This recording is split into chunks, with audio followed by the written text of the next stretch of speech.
Welcome to Evil Unmasked, where the shadows of history reveal their darkest secrets. I'm your host, Sierra Elizabeth. As a criminal justice and criminology graduate, I've always been drawn to the mysteries that lurk beneath the surface of everyday life. This podcast is dedicated to uncovering and discussing the truth behind some of the most chilling and intriguing cases in true crime history.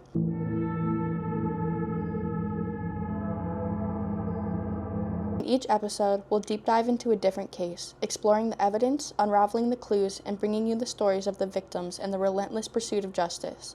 From infamous serial killers to unsolved mysteries, no case is too complex or too obscure for me to tackle. Today we're diving into what authorities have called one of the most consequential homicide investigations in Long Island history. What began as the search for a missing sex worker, Shannon Gilbert, led to the gruesome discovery of 10 bodies scattered around Gilgo Beach. This is the chilling story of the Long Island serial killer, also known as List. It's a case drenched in tragedy, cruelty, and countless unanswered questions. To do justice to its complexity, we'll be covering it over multiple episodes. In this first part, we'll focus on the victims officially linked to the case and explore the stories that led to their untimely, heartbreaking deaths. This is Evil Unmasked. Let's begin. Sandra Rajkumar was born on August 25, 1965 in Sangre Grande, Trinidad, to Ram Kisoon Rajkumar and Molly Rattensingh. Tragically, both of her parents passed away in 1972. In 1984, she married Benjamin Castilla in Hawaii and later relocated to Queens, New York, before her disappearance. On November 20th, 1993, two hunters discovered her remains in a wooded area in North Sea, Southampton. She was found lying on her back, partially clothed, with visible injuries to her face and body. The cause of death was determined to be strangulation, and investigators believed her body had been left in the woods for several days before being found. A crucial piece of evidence surfaced when police recovered 3 hairs from her body that did not belong to her. Authorities identified the remains as Sandra Castilla through her fingerprints, which had been entered into the system following her 1992 arrest for jumping a subway turnstile. Police described her as a drifter and noted that her lifestyle was substantially similar to that of a sex worker, though further details about her personal circumstances were not elaborated. 3 years later, on Valentine's Day of 1996, Karen Vergata vanished shortly after making a phone call to her father on February 14th in order to wish him a happy birthday. At the time, she was living on West 45th Street in Manhattan and was believed to be working as an escort. Despite leaving behind 2 sons, Eric and Gary, her disappearance went unreported and she was never officially listed as missing. On April 20th, 1996, 2 brothers walking along the bayside shore of Fire Island made a disturbing discovery. 2 female legs wrapped in a plastic bag found just 1 mile from Davis Park Beach. The victim bore several scars on her legs, including a 3.5-inch scar, a 1-inch scar, and a 1/2-inch scar on the lower part of her right leg and ankle. Her left leg has also had a 2-inch surgical scar, along with additional surgical scars on the ankle. With no identification, she became known as Fire Island Jane Doe. On June 28, 1997, the dismembered torso of an unidentified African-American woman was discovered in Hempstead Lake State Park, New York. Her remains were found inside a green plastic container dumped by the roadside. Both arms, her head, and her legs below the knees had been severed and were missing from the scene. Investigators estimated she had been dead for less than 3 days before being found.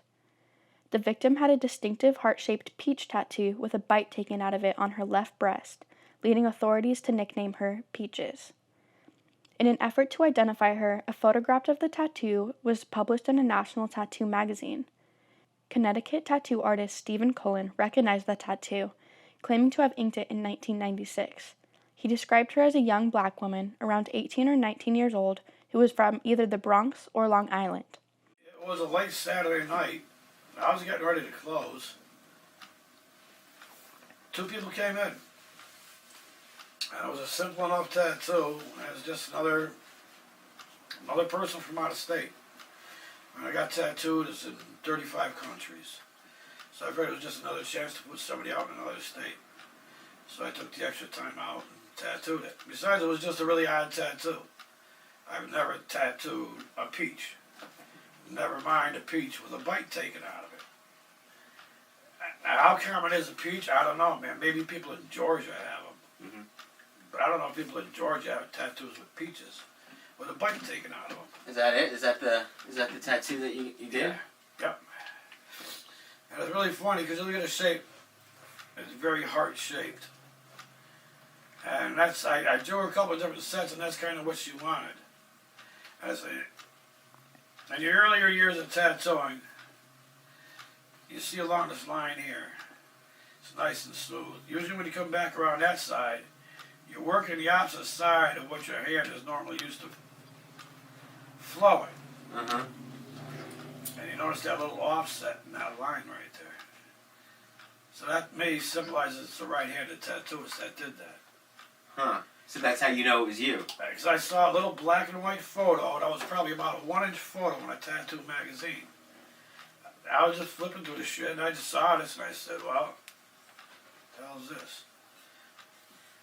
And it was for calling Nassau Police. And I said, man, that was familiar. That was like that tattoo I did. Because I've never heard of a tattoo done like this before. Valerie Mack was born on July 2nd, 1976.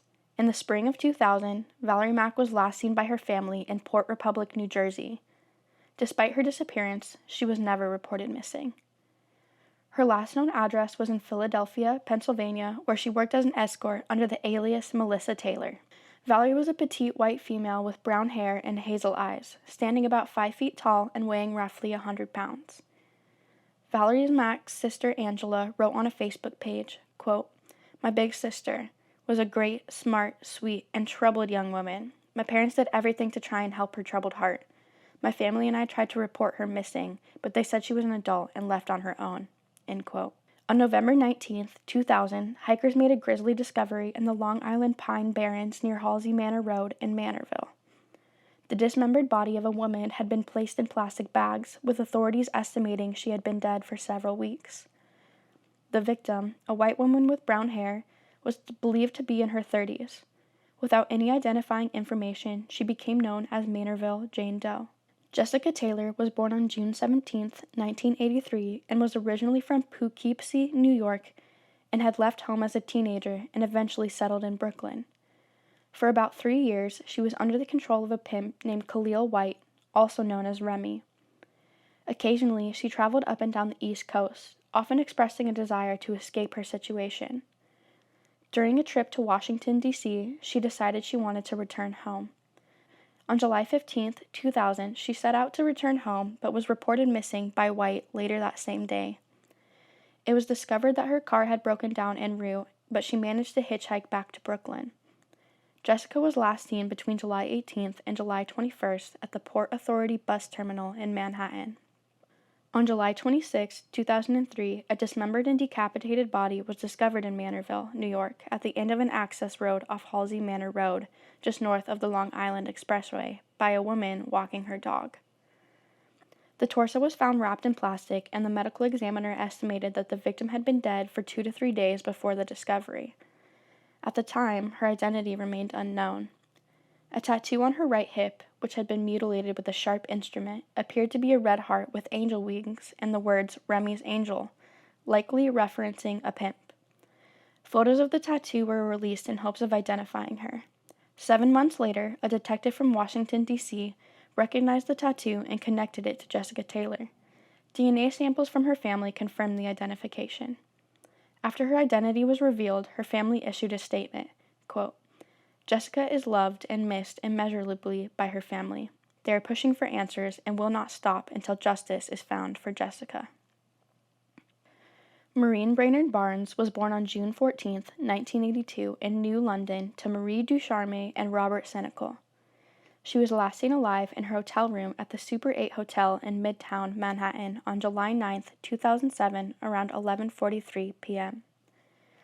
She had traveled from her home in Norwich, Connecticut, to meet a client she had arranged through Craigslist. After being robbed outside her hotel room, she decided to cut her trip short and return to Connecticut. It is believed that she took an Amtrak train from New London, Connecticut, to Grand Central Terminal in Manhattan in 2007. Known to advertise under the names Juliana or Marie, Maureen would typically spend a few days in Manhattan working as an escort before heading back home to Connecticut. She would sometimes travel with a female friend who worked out of a different room at the same Super 8 hotel where she was staying. To ensure their safety, they often relied on a male friend they referred to as their cousin for protection. It was reported that Maureen was accompanied by her female companion the weekend she went missing. However, her friend had returned home early, leaving Maureen behind to continue working. One of the last communications from Maureen Brainerd Barnes was on July 9, 2007 at 11:43 p.m. During this call to a friend in Connecticut, she mentioned that she would be meeting someone outside the motel for an out call, despite her usual practice of working from the hotel room. Her last known phone call was to her sister Missy from Penn Station before she was reported missing on July 14th by a friend, who reported her disappearance to the Norwich Police Department. Shortly after Maureen's disappearance, a friend received an unsettling call from an unfamiliar number. The caller, who refused to identify himself, claimed to have seen Maureen and said she was staying at a whorehouse in Queens. He did not provide the location of this place and never called again. In the weeks following her disappearance, her cell phone was detected near Fire Island. Described as a devoted sister, mother, and daughter, Maureen is deeply missed by those who loved her. Her family expressed their grief, stating, quote, "She would never have the chance to show the world her talents. We will never know who Maureen could have become because her life was tragically cut short." End quote. Melissa Bartholomew was born on April 14, 1985. After graduating from Buffalo's South Park High School in 2003, she earned her cosmetology license from Continental Beauty School. She initially worked at Supercuts in her hometown, but soon moved to New York City, dreaming of landing a more glamorous, stylish job and one day owning her own salon. On July 9th, she sent a text to her 15-year-old sister, the only family member who knew about Melissa's current line of work. It would be the last time her family ever heard from her. She was last seen on July 12, 2009, outside of her apartment on Underhill Avenue in the Bronx. She had told her roommate that she was meeting a man and would return the next morning. That same day, a bank security camera captured her depositing $1,000 into her account. Her boyfriend and pimp, John Blaze Terry, reported that Melissa had scheduled another $1,000 date for the following night somewhere on Long Island. Her family attempted to report her missing, but officers at the New York Police Department didn't take her disappearance seriously. Shortly after her disappearance, her 15-year-old sister began receiving disturbing phone calls from a man using Melissa's cell phone who claimed to be her killer. The man who called Melissa Bartholomew's sister made chilling statements, beginning with, quote, "Do you think you'll ever see her again?" He then added, "You won't. I killed her," quote, before hanging up. A few days later, he called again, referring to Melissa in derogatory terms and describing her as a whore. In subsequent calls, he provided graphic and disturbing details about the sexual violence he inflicted on her. These initial calls were made on July 16th, July 19th, and July 23rd, with the final call occurring on August 26th or 27th. The calls were placed from crowded locations in New York City, including Madison Square Garden and Times Square. Additionally, cell phone records revealed that her voicemail was accessed on July 12th from Massapequa, New York. Melissa's mother reported her missing on July 18th. Megan Waterman was born on January 18, 1988, in Portland, Maine, and was raised by her grandparents Muriel Benner and Douglas Osgood, along with her mother, Lorraine Ella. Throughout her youth, Megan faced significant challenges, including financial struggles and issues with drug abuse. At 18, she gave birth to her daughter Liliana. In 2009, she began dating Akeem Cruz, a man she met at a nightclub in Maine. Akeem persuaded her that working as an escort could be a quick way to earn extra money.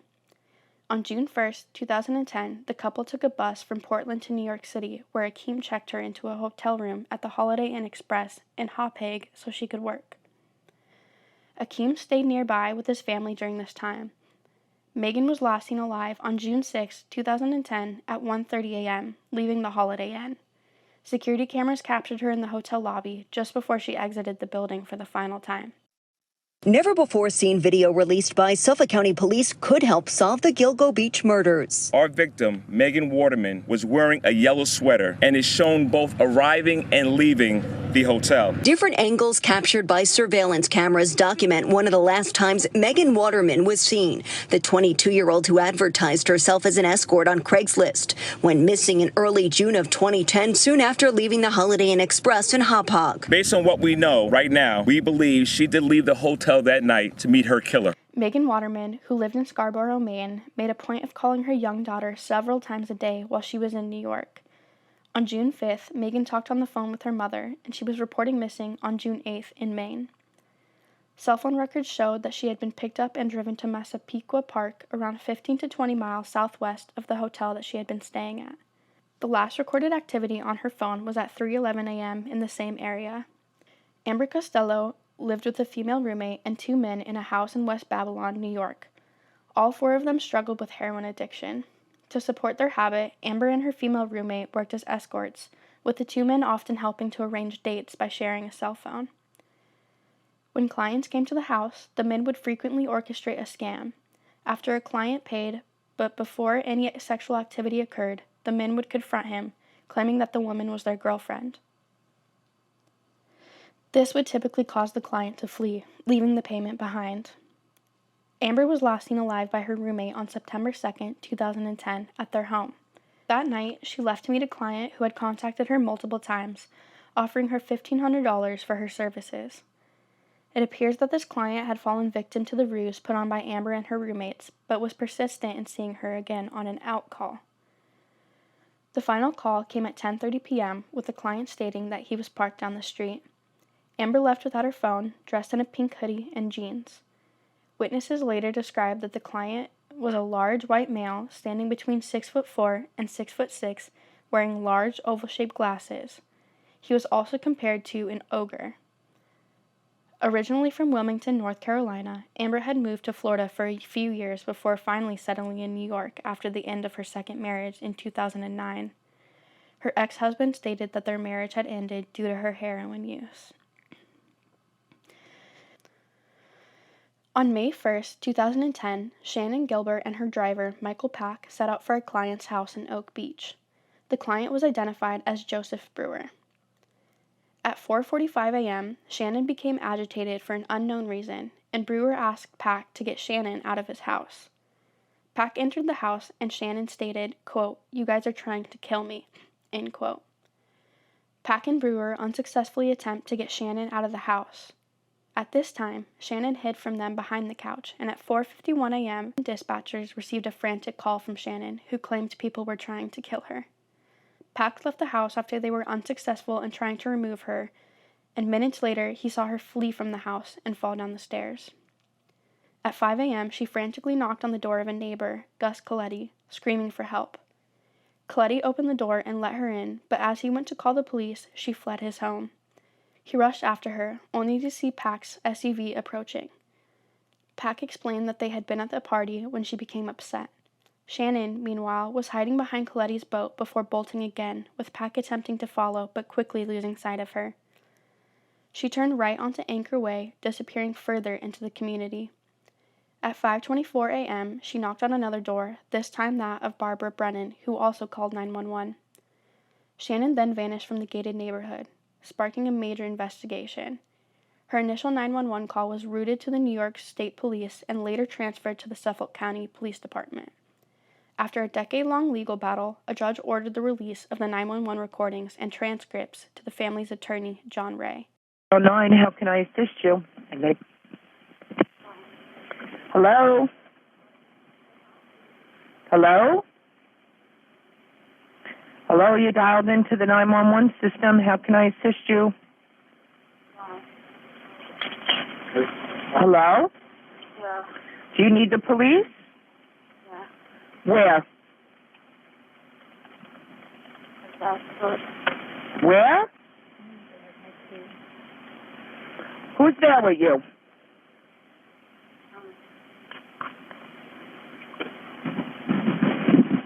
Hello? What's going on? Hello, this is What? Somebody after me. Somebody is harassing you? After me. Who? Can you trace where I am? Driver's house there. Driver's right there. Let me talk to him. Can you trace where I am? Let me talk to him. I'm by the Jones Beach. You're at Jones Beach? By the Jones Beach. All right, let me connect you to state police. Stay on the line. State Police, Trooper Fry. State Police. Yeah, there's somebody after me. I'm sorry? There's somebody after me. Where are you? There's somebody after me. Okay, where are you? There's somebody after me. Where are you, ma'am? I don't know. You're driving right now? No, I'm inside the house. I'm sorry? I'm inside the house. What house? I don't know. Can you trace where I am? I'm sorry? Can you trace where I am? No, I can't. What's your callback number you're calling from? Huh? What phone number are you calling from? Somebody's after me.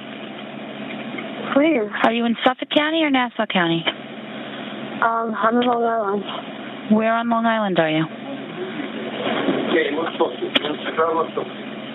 No. No. Please. Stop it, please. Please stop. Please. Can you shut the door? No, time to go. Please. Please. Please. Go that way, please. Come on, let's go. Come on, roll that side. Come on, go outside. Come on, all of us. Come on, roll that side. Come on. No, please. Where are you?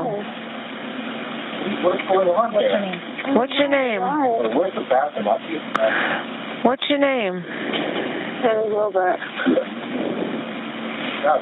What's your name? Shannon Gilbert. Where are you? I'm in Long Island. And what's wrong? Huh? What happened? These people are plotting to kill me.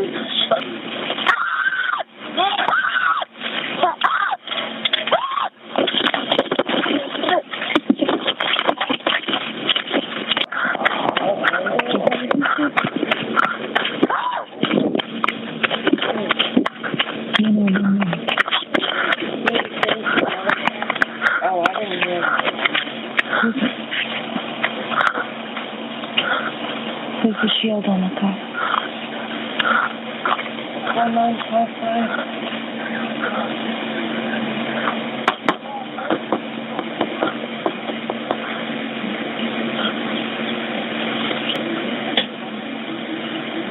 I wonder if she has a phone in her pocket.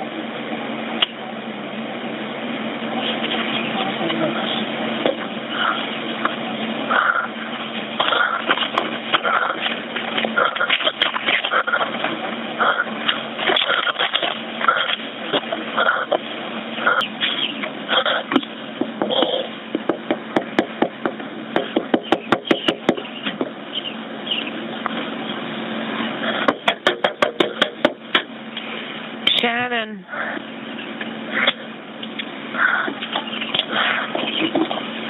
What's the matter?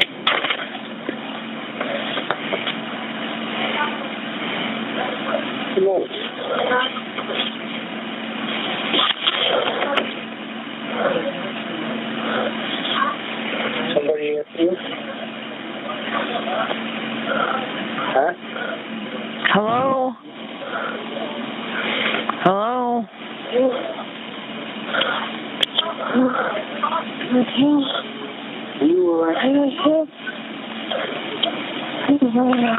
don't keep yourself hurt. Where are you going?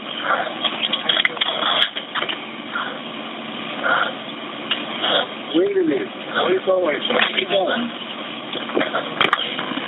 Something like Dopert, D-O-P-E-R-T.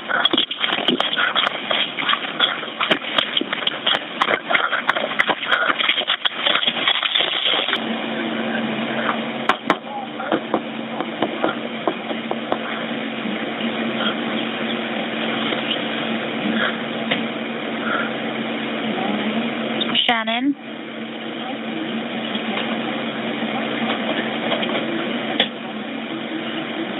I wonder if she has a phone in her pocket.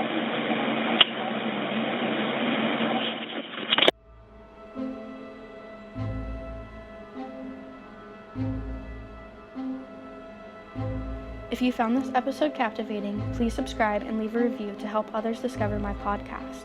Don't miss next week's episode, where we'll dive into the grisly discovery of the bodies that ultimately exposed a serial killer on the loose.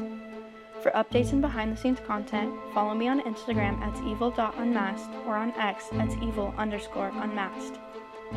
If you have any case suggestions or stories you'd like to hear, visit us at evilunmasked.com.